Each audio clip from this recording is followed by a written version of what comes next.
Hello दोस्तों, नमस्कार। स्वागत है आप सभी का एक बार फिर से आपके अपने यूट्यूब चैनल रानी लक्ष्मीबाई क्लासेस में। साथियों, आज है मध्य प्रदेश शिक्षक भर्ती वर्ग 2 की क्लास। साथियों है आज की क्लास है छठवीं। साथियों 5 क्लासें मैंने करा दी हैं सोशल साइंस की, सामाजिक विज्ञान की। साथियों 5 क्लासें हो गई हैं। अगर आप लोगों ने इन 5 क्लासों को साथियों नहीं देखा है तो मैं पाँचों की लिंक को इसी वीडियो के डिस्क्रिप्शन में नीचे पिन कर दूंगा। आप लोग वहां से पांचों प्रैक्टिस सेट कर सकते हैं। साथियों प्रीवियस ईयर पेपर है, ध्यान रखिएगा। इसी आधार पर आपका पेपर बनेगा साथियों, ठीक है। तो आइए पहला प्रश्न साथियों देखिए। ये रहा साथियों आपकी स्क्रीन पर पहला प्रश्न। पहला प्रश्न साथियों ये रहा, किस संगठन ने द ग्रीन क्लाइमेटिक फंड नाम की, दोबारा सुनिएगा, किस संगठन ने द ग्रीन क्लाइमेटिक फंड नाम की क्या की साथियों, वित्तीय प्रणाली स्थापित की। तो साथियों वह है क्या, वह इसका राइट आंसर है साथियों UNFCCC। UNFCCC, ध्यान रखिएगा, ऑप्शन थर्ड इसका सही जवाब है। दूसरा प्रश्न साथियों हम लोग देखते हैं। ये रहा साथियों आपकी स्क्रीन पर दूसरा प्रश्न देखिए। किस यूनानी शासक या राजदूत ने वैष्णवी बनकर, किस यूनानी शासक या राजदूत ने वैष्णवी बनकर क्या किया साथियों, वेशनगर में गरुड़ स्तंभ बनाया। तो साथियों बताना है कौन सा यूनानी शासक था। तो साथियों वह था हेलियोडोरस। कौन साथियों, हेलियोडोरस था। हेलियोडोरस नाम का साथियों यूनानी शासक था, ठीक है। ध्यान रखिएगा, ऑप्शन थर्ड इसका सही जवाब है।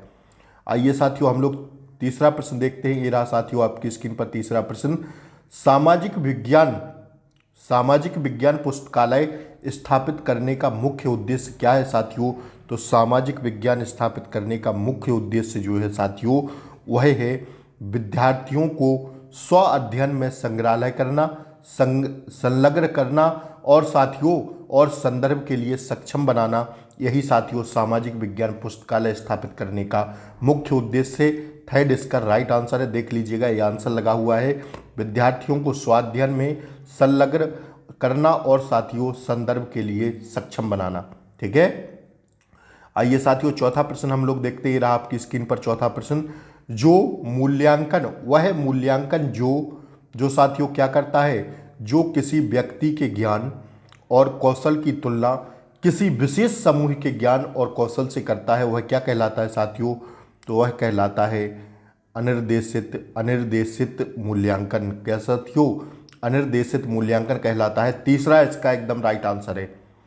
साथियों हम लोग पांचवा प्रश्न देखते हैं। ये रहा साथियों आपकी स्क्रीन पर पांचवा प्रश्न देखिए साथियों। मिलिंद पन्य ग्रंथ राजा मिनिंडर और किस बौद्ध भिक्षु के बीच वार्तालाप का वर्णन है। क्या साथियों, मिलिंद पन्य ग्रंथ साथियों राजा मिनिंडर और किस बौद्ध भिक्षु के बीच वार्तालाप का वर्णन है। तो साथियों वह है नागसेन।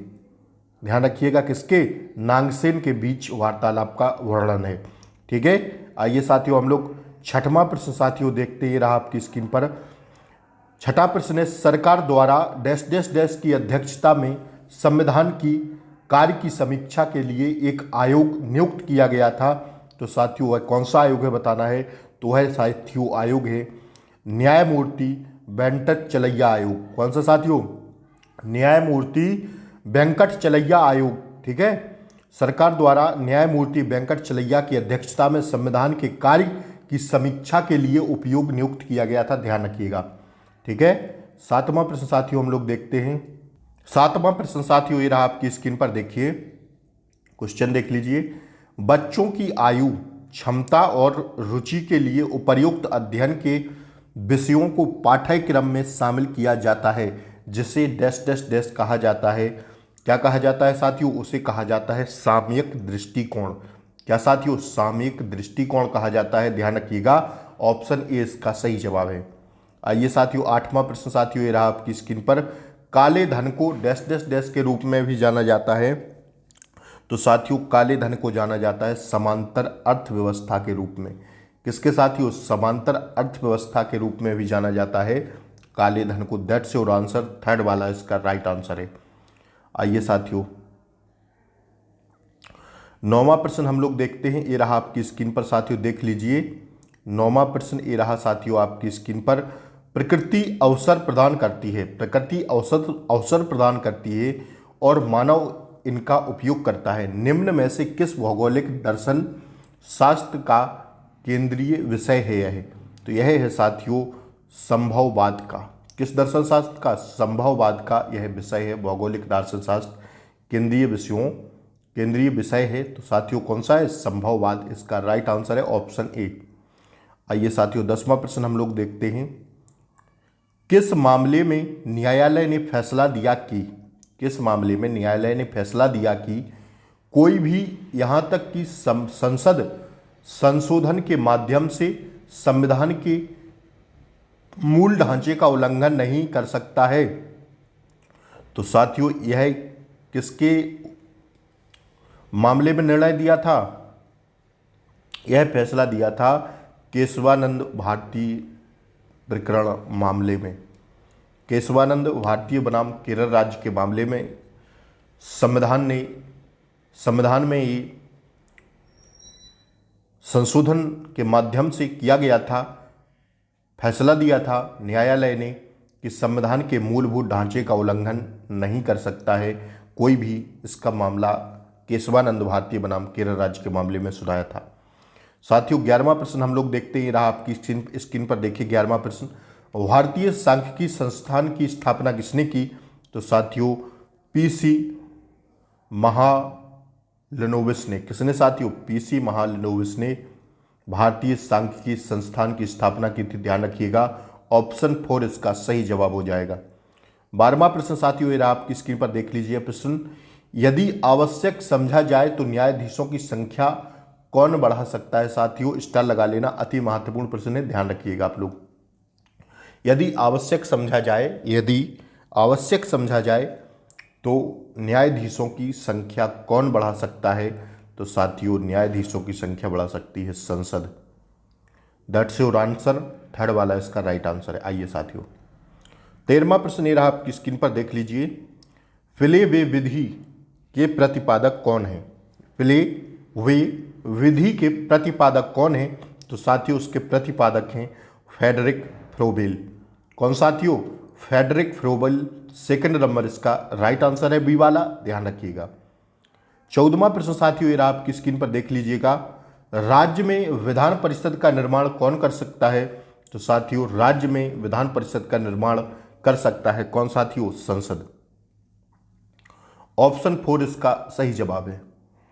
आइए साथियों 15वां प्रश्न हम लोग देखते हैं। ये रहा आपकी स्क्रीन पर। इंडिया गेट को डैश डैश डैश के सैनिकों की स्मृति का एक स्मारक के रूप में बनाया गया है। किसके स्मारक के रूप में बनाया गया है साथियों? तो वो बनाया गया है पहले विश्व युद्ध के स्मारक के रूप में। ऑप्शन ए इसका सही जवाब है। साथियों 16वां प्रश्न ये रहा आपकी स्क्रीन पर। डैश के पास सिक्के गढ़ने का एकमात्र अधिकार है?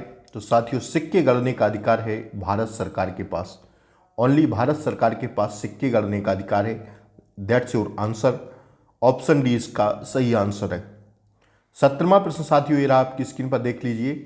केरल में महिलाओं की मुक्ति के लिए एक समुदाय आधारित गरीबी निवारण कार्यक्रम है। तो वो है साथियों कुटुंबश्री।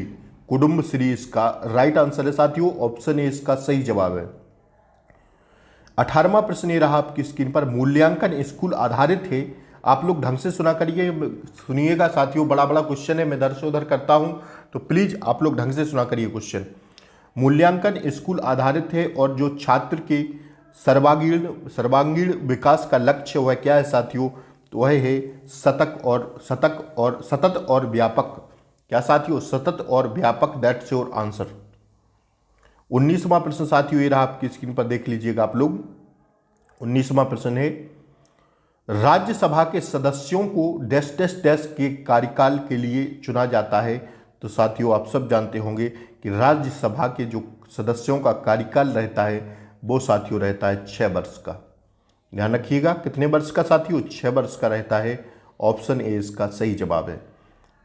आइए 20वां प्रश्न साथियों देखिए। राज्य के नीति निर्देशक तत्वों को डैश डैश डैश के संविधान से अपनाया गया है।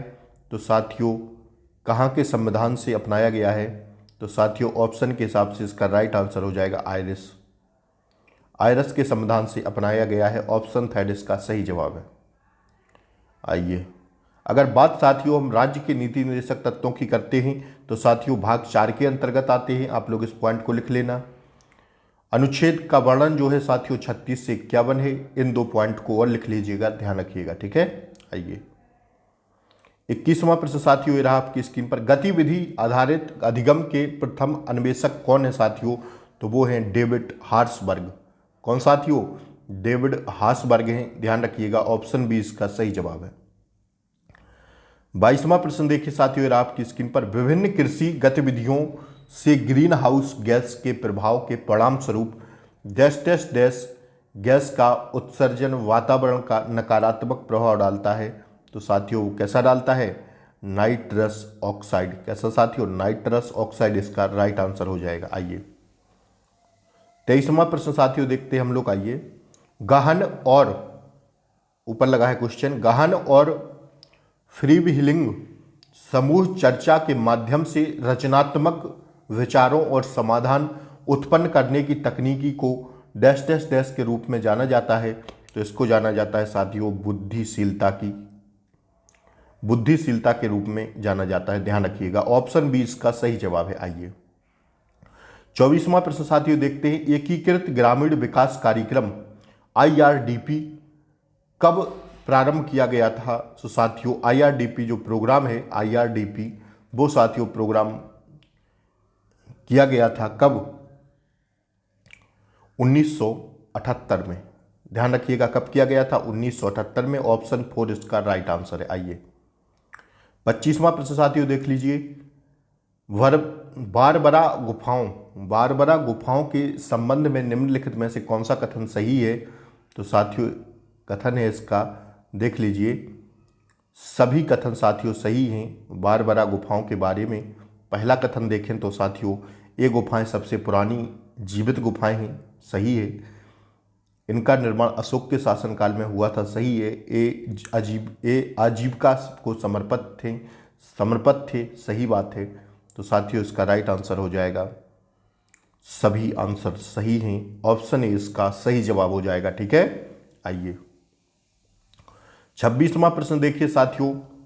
निम्नलिखित में से किसका एल्बिडो प्रकाशानुपात सबसे अधिक होता है? निम्नलिखित में से किसका एल्बिडो प्रकाशानुपात सबसे अधिक होता है? तो साथियों वह होता है ताजी हिम का। किसका साथियों? ताजी हिम का होता है। ऑप्शन ए इसका सही जवाब है, ठीक है। आइए, 27वां प्रश्न साथियों देखिए। निम्नलिखित में से कौन भारत की प्रथम पंचवर्षीय योजना का मुख्य उद्देश्य है? तो वह है साथियों कृषि विकास।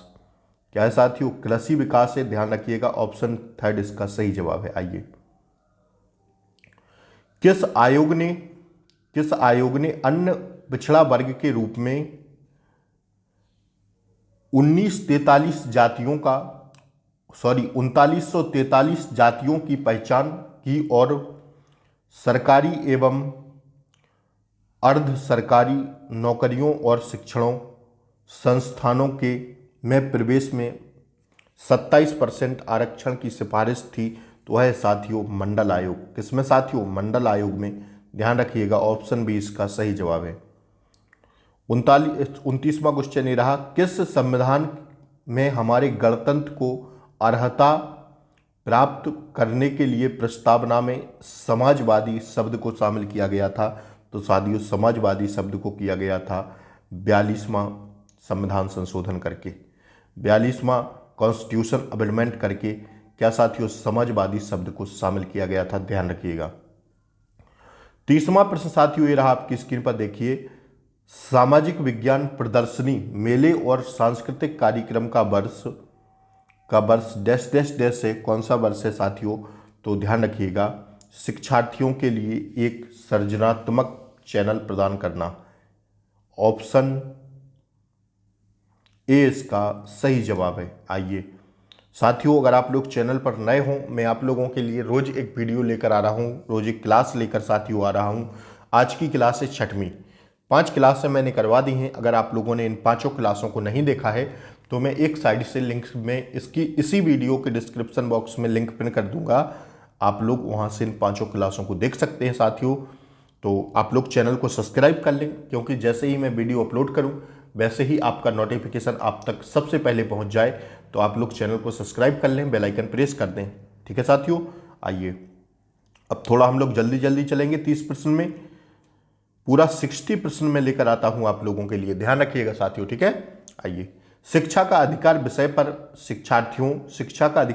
शिक्षार्थियों की राय जानने के लिए शिक्षक निम्नलिखित में से किस प्रक्रिया का उपयोग करता है? तो साथियों शिक्षक करता है चर्चा आयोजित करता है। क्या साथियों? चर्चा आयोजित करता है। ऑप्शन थर्ड इसका सही जवाब है। 32वां प्रश्न ये रहा आपकी स्क्रीन पर। सामाजिक विज्ञान पाठ में निम्न के अनुरोध पर नागरिक शास्त्र शब्द को सामाजिक और राजनीतिक में बदल दिया गया। तो यह है साथियों एनसीएफ 2005 के। ठीक है, इसका राइट आंसर है एनसीएफ 2005। आइए 33वां प्रश्न साथियों ये रहा आपकी स्क्रीन पर, देख लीजिएगा। सामाजिक विज्ञान का केंद्रीय कार्य शिक्षा के केंद्रीय उद्देश्य के समान है, अर्थात लोकतंत्र नागरिकता का विकास। यह निम्न द्वारा कहा गया। तो साथियों यह कहा गया किसके द्वारा? John B Michaels. किसके द्वारा साथियों? जॉन बी माइकल्स के द्वारा कहा गया। ठीक है, आइए 34वां प्रश्न साथियों देखिए रहा आपकी स्क्रीन पर। वैदिक युग में अखंडनी निम्नलिखित में किसकी देवी थी? तो साथियों यह थी वन देवी। अखंडनी किसकी देवी थी? फॉरेस्ट मतलब वन देवी कहा जाता था वैदिक युग में अखंडनी को। ठीक है, 35वां प्रश्न साथियों देखिए। कक्षा के आकार और कक्षा के समय में शिक्षण में आकस्मिक कमी करना क्या कहलाता है साथियों? के रूप में जाना जाता है। तो यह जाना जाता है सूक्ष्म शिक्षण के रूप में। किसमें साथियों? सूक्ष्म शिक्षण के रूप में जाना जाता है, ध्यान रखिएगा। आइए 36वां प्रश्न साथियों देखिए आपकी स्क्रीन पर। निम्नलिखित में से कौन सा शहर वर्ष 1972 से 1992 निम्नलिखित में से कौन सा शहर वर्ष 1772 से 1912 तक भारत की राजधानी था? तो साथियों कौन था? कलकत्ता। ठीक है, इसके बाद फिर दिल्ली बनाया गया, ध्यान रखिएगा। 1912 तक कौन थी? कलकत्ता। आइए 37वां प्रश्न साथियों देखिए आपकी स्क्रीन पर। निम्नलिखित मुगल सम्राटों में से किसके शासनकाल में अहमद शाह औदाली के ने भारत पर पहली बार आक्रमण किया? तो किसके शासनकाल में? शाह आलम द्वितीय के आलमकाल में। शाह आलम द्वितीय के शासनकाल में आक्रमण किया। ठीक है, आइए सीसीई का मतलब क्या है साथियों? तो सीसीई का मतलब होता है सतत।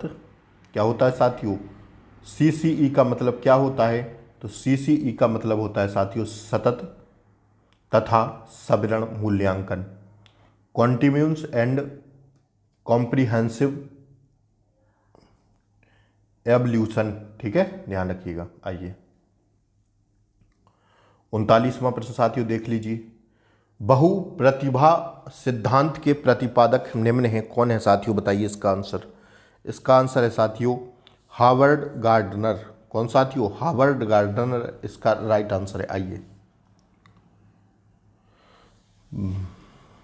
ब्रांच्ड प्रोग्रामिंग को निम्न नाम से भी जाना जाता है। तो इसको जाना जाता है साथियों आंतरिक प्रोग्रामिंग के नाम से। किसके साथियों? आंतरिक प्रोग्रामिंग के नाम से भी जाना जाता है। आइए 41वां प्रश्न साथियों देखिए, एक सेकंड रुक जाइए आप लोग।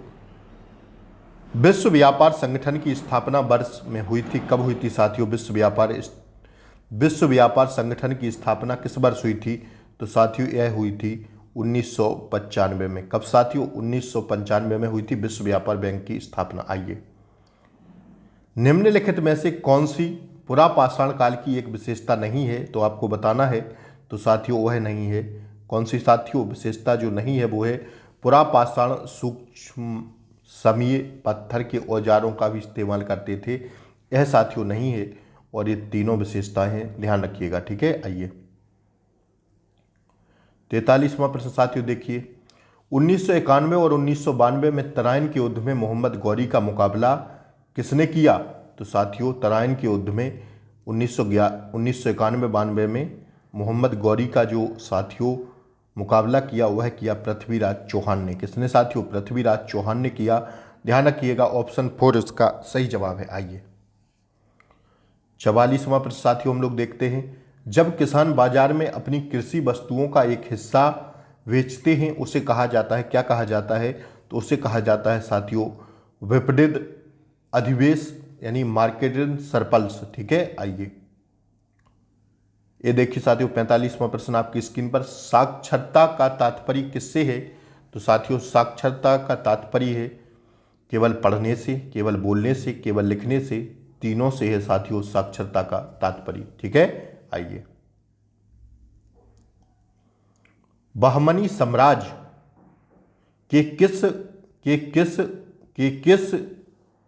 के शासनकाल के दौरान राजधानी गुलबर्गा से बीदार स्थानांतरित की गई थी साथियों। बहमनी साम्राज्य के किस शासक के शासनकाल के दौरान राजधानी गुलबर्गा से बीदार स्थानांतरित की गई थी? तो साथियों इसका राइट आंसर है अहमद शाह की। ठीक है, आइए 47वां प्रश्न है साथियों। विजय साम्राज्य के किस शासक ने एक प्रसिद्ध पुस्तक अमकुता मलय लिखी थी? किसने लिखी थी साथियों? कृष्णदेव राय ने। किसने? कृष्णदेव राय ने लिखी थी। ऑप्शन चौथा इसका राइट आंसर है। आइए लोकतंत्र और विकास के लिए पंचायती राज संस्थाओं के पुनरुद्धार पर डैश डैश डैश समिति का गठन किया गया था। तो साथियों वह किया गया था LM सिंघवी समिति पर गठन। ठीक है, LM सिंघवी। आइए 49वां प्रश्न साथियों देखिए। किस शासक ने हर्षवर्धन को हराया था?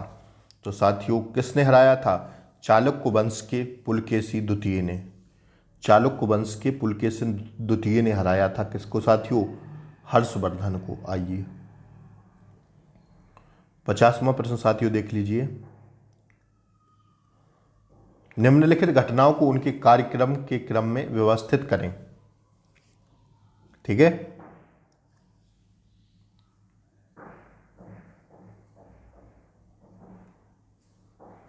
पहले पर आएगा साथियों चौथा खिलाफत आंदोलन, दूसरे पर आएगा साथियों दूसरा पूना समझौता, तीसरे पर आएगा साथियों तीसरा गोलमेज सम्मेलन और आएगा साथियों पहला अगस्त प्रस्ताव। ठीक है, तो यही साथियों इसका सही क्रम है। खिलाफत आंदोलन, पूना समझौता, तीसरा गोलमेज सम्मेलन, फिर साथियों अगस्त प्रस्ताव 1940 में। ठीक है, आता है। आइए तो इसका राइट आंसर है साथियों देख लीजिए चौथा, दूसरा, तीसरा, पहला। ठीक है, चाहें तो आप लोग क्वेश्चन का स्क्रीनशॉट ले सकते हैं। अब मैं आगे बढ़ता हूं। आइए ये रहा साथियों 51वां प्रश्न। भारत की स्वतंत्रता के बाद राज्यों के एकीकरण और विलयन के दौरान भारत की स्वतंत्रता के बाद राज्यों के एकीकरण और विलयन के दौरान भारत सरकार ने किस राज्य के शासन के फरमान को अस्वीकार कर दिया? तो साथियों वो कर दिया भारत सरकार ने किसके? हैदराबाद के निजाम के शासन को। ठीक है, आइए 52वां प्रश्न साथियों देखिए। किस प्रस्ताव पर टिप्पणी की यह आगे की तारीख का चेक था जिसका बैंक नष्ट होने वाला था? किस प्रस्ताव में यह कहा था? तो साथियों यह कहा था क्रिप्स मिशन में। क्रिप्स मिशन साथियों 1942 में आया था। सर स्टेफर्ड क्रिप्स लेके आए थे, इसको भी ध्यान रखिएगा। क्रिप्स प्रस्ताव 1942 में आया था भारत, सर स्टेफर्ड क्रिप्स लेकर आए थे। और साथियों महात्मा गांधी ने कहा था यह आगे की तारीख का चेक था जिसका बैंक नष्ट हो गया था, मतलब यह ऐसा पोस्ट डेटेड चेक है, ऐसा कुछ कहा था महात्मा गांधी ने, ध्यान रखिएगा। लेकिन बात करें क्रिप्स मिशन की तो इसको भी ध्यान रखिएगा कब आया था? 1942 में। संविधान सभा का प्रस्ताव लेके आया था कि भारतीयों के लिए एक संविधान सभा होनी चाहिए, लेकिन यहाँ पर इसको भी ठुकरा दिया गया था। आइए 53वां प्रश्न साथियों देखिए, तिब्बती पठार को भारत की निम्नलिखित श्रेणियों में तिब्बती पठार को भारत की निम्नलिखित श्रेणियों में किस स्थान पर रखा जाता है, किस स्थान पर रखा जा सकता है? तो साथियों वह रखा जा सकता है अंतर पर्वतीय पठार की श्रेणी पर, अंतरा पर्वतीय पठार की श्रेणियों पर रखा जा सकता है। आइए 54वां प्रश्न ये है आपकी स्क्रीन पर देखिए, प्रारंभिक अनुवर्ती ढलान के विपरीत दिशा में प्रभावित, प्रारंभिक अनुवर्ती ढलान के विपरीत दिशा में प्रवाहित धारा को निम्न के रूप में जाना जाता है। किसके रूप में जाना जाता है? तो साथियों इसको जाना जाता है प्रत्यानुवर्ती धारा के रूप में। ठीक है, आइए 55वां प्रश्न देखिए, विश्व की ज्वालामुखी गतिविधि का कितना प्रतिशत महासागरों के भीतर होता है? तो साथियों यह होता है कितना? 90%। ठीक है, ऑप्शन डी इसका सही आंसर है। आइए, निम्नलिखित में से कौन विश्व में सबसे बड़ा मैंग्रोव वन है? तो साथियों सबसे बड़ा विश्व में मैंग्रोव वन है जो वो है सुंदर मैंग्रोव वन भारत में। कहां पर साथियों? सुंदर मैंग्रोव वन भारत इसका राइट आंसर है। आइए 57वां प्रश्न देख लीजिए, गांधी सागर बांध मध्य प्रदेश के किस नदी पर बनाया गया है?